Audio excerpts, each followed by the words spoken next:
Είναι δυνατόν την πρώτη τριετία, πενταετία να μην είσαι ακόμα πιο αυστηρός, να μην στερηθείς ακόμα περισσότερα? Σε ένα πρόσφατο βίντεο, ο Χρήστος Τσούνης είπε το εξής: αν θέλεις οικονομική ελευθερία, μην πας διακοπές για 3 με 5 χρόνια. Και ότι όσοι πέτυχαν πραγματική οικονομική ελευθερία, στερήθηκαν διακοπές για 10 χρόνια. Η πρώτη μου σκέψη ήταν: τι είναι αυτά που μας λες, ρε Χρήστο? Δηλαδή να μην ζήσω, να μην απολαύσω τίποτα, να γίνω ρομπότ για μία δεκαετία? Αλλά μετά, όσο σκεφτόμουν, συνειδητοποίησα κάτι. Ότι ο Χρήστος δεν μιλούσε για τις διακοπές αυτές καθ' αυτές, αλλά αναφερόταν σε κάτι πιο βαθύ. Μείνε μέχρι το τέλος, γιατί θα σου δείξω τι εννοούσε κατά τη δική μου άποψη. Επίσης, στο τέλος σου έχω και ένα mini challenge που θα σε κάνει να δεις τα χρήματά σου με άλλα μάτια. Πρώτα όμως, να ξεκαθαρίσω ότι δεν είμαι επενδυτικός σύμβουλος και όσα αναφέρω στα βίντεο μου αποτελούν προσωπικές απόψεις και μόνο. Αυτές οι απόψεις προέκυψαν μετά από πολύ ωραίες έρευνες και μελέτες βιβλίων με σκοπό να σας ψυχαγωγήσω. Μην λαμβάνετε επενδυτικές συμβουλές από κάποιο κανάλι στο YouTube. Κάντε πάντα τη δική σας έρευνα.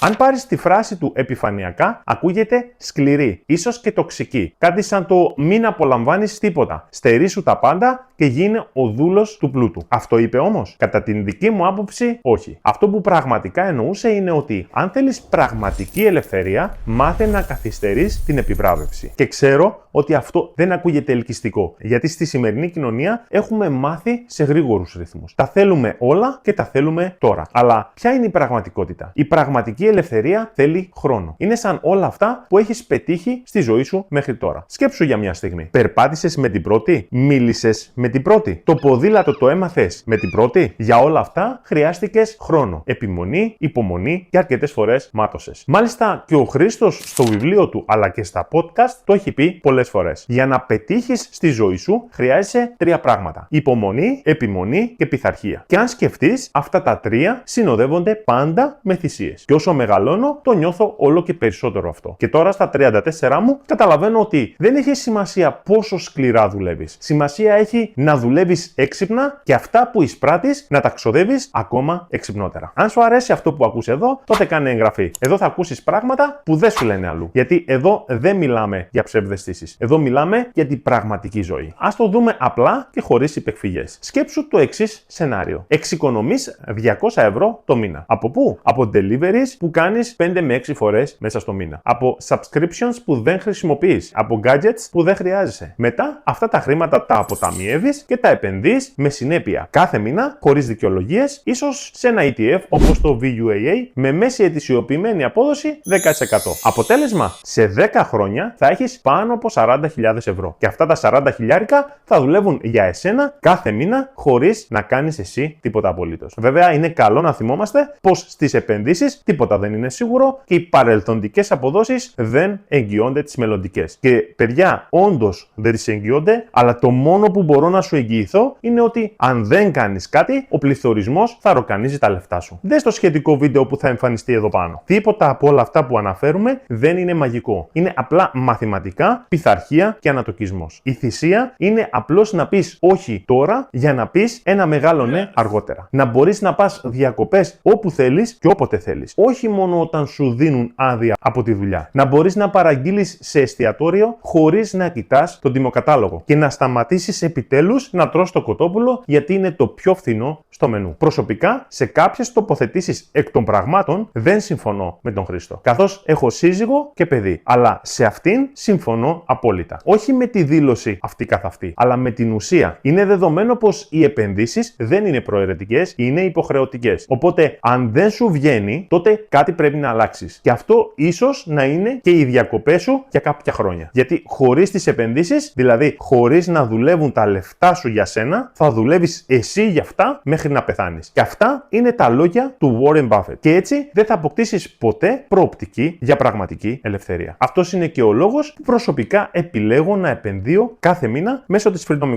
24. Είμαι στην αρχή αυτού του ταξιδιού, όπως και η πλειοψηφία από εσάς, και εγώ ξεκίνησα με 0 ευρώ. Γι' αυτό κάθε μήνα επενδύω όσα περισσότερα μπορώ κάνοντας DCA, δηλαδή Dollar Cost Averaging. στο ETF VUAA. Έτσι αξιοποιώ την απόδοση ολόκληρης της αμερικανικής αγοράς, καθώς αυτό το ETF παρακολουθεί το λεγόμενο S&P 500, δηλαδή τις 500 μεγαλύτερες εταιρείες των ΗΠΑ. Εκτός αυτού, δίνει και μέρισμα που επανεπενδύει αυτόματα, οπότε μεγαλώνει ακόμη πιο γρήγορα. Είναι σαν ένα δέντρο που αυτοποτίζεται. Και το καλύτερο, με τη στρατηγική DCA, μακροπρόθεσμα, έχω τη μέση τιμή της αγοράς και δεν ανησυχώ για τα βράχυπρόθεσμα σκαμπανεβάσματα που κάνει. Τώρα, όσον αφορά τη Freedom 24, την επιλέγω επειδή ρυθμίζεται από τη SciSec και BaFin, δηλαδή από τις ευρωπαϊκές αρχές, ελέγχεται από την Deloitte για διαφάνεια και το σημαντικότερο, μου έδωσε κάτι που δεν είχα: σταθερότητα, πειθαρχία και στρατηγική. Για τα ελληνικά δεδομένα, κατά την άποψή μου, είναι η καλύτερη επιλογή. Αν θέλεις και εσύ να ανοίξεις έναν δωρεάν λογαριασμό, η Freedom 24 σου δίνει bonus μετοχή αξίας έως $700 με την πρώτη σου κατάθεση. Όσο περισσότερα χρήματα καταθέτεις στην αρχή, τόσες περισσότερες δωρεάν μετοχές και παίρνεις, φτάνοντας μέχρι και 20 μετοχές, καθεμία αξίας έως $700. Περισσότερες λεπτομέρειες καθώς και το link για εγγραφή θα βρεις στην περιγραφή ή στο pin comment. Και ένα μεγάλο ευχαριστώ όλους εσάς που κάνετε εγγραφή μέσα από το δικό μου link, γιατί έτσι στηρίζετε έμπρακτα και εντελώς δωρεάν αυτό το κανάλι. Αξίζει να αναφέρω πως η Freedom 24 δεν είναι χορηγός αυτού του βίντεο και δεν με πληρώνει για να σου τα λέω αυτά. Είναι απλά μια λύση που τη δοκίμασα και δουλεύει. Ωστόσο, γυρνώντας και πάλι στο θέμα μας, είναι καλό να είμαστε ρεαλιστές. Αν έχεις οικογένεια, παιδί και υποχρεώσεις, λόγου χάρη, το να πεις όχι σε διακοπές για 10 χρόνια δεν είναι εφικτό. Η ζωή δεν είναι Excel, οπότε χρειαζόμαστε εμπειρίες, στιγμές αναζωογόνησης και θετικές αναμνήσεις με τα αγαπημένα μας πρόσωπα. Να στερήσεις από το παιδί σου 10 καλοκαίρια, αν με ρωτάς εμένα, όχι. Να στερηθείς εσύ την ξεκούραση που θα γεμίσει τις μπαταρίες σου για τον υπόλοιπο χρόνο, και πάλι όχι. Άρα το ζητούμενο δεν είναι να στερηθείς τις διακοπές. Το ζητούμενο είναι να βρεις ισορροπία ανάμεσα σε αυτά τα δύο, στη χαλάρωση και στη δημιουργικότητα. Θα σου πω πώς το κάνω εγώ πρακτικά. Πρώτον, προγραμματίζω μικρές αλλά low cost διακοπές. Δεν χρειάζεσαι Μαλδίβες για να ξεκουραστείς. Και η Χαλκιδική ωραία είναι. Όπως λέμε και εμείς οι Θεσσαλονίκης, σαν τη Χαλκιδική δεν έχει. Δεύτερον, επενδύω αυτόματα κάθε μήνα χωρίς καν να το σκέφτομαι. Μόλις πληρωθώ, λέω στον εαυτό μου: πληρώνεσαι πρώτα εσύ. Και τώρα πια έχει γίνει σύστημα. Τρίτον, θυμίζω στον εαυτό μου την αξία του μέλλοντος. Κάθε φορά που μου έρχεται η όρεξη να ξοδέψω, θυμίζω στον εαυτό μου: το μέλλον σου αξίζει περισσότερο από αυτή τη στιγμή. Το μυστικό δεν είναι να στερηθείς τη ζωή. Είναι να οργανώσεις τη ζωή σου έτσι ώστε να μην φοβάσαι το αύριο.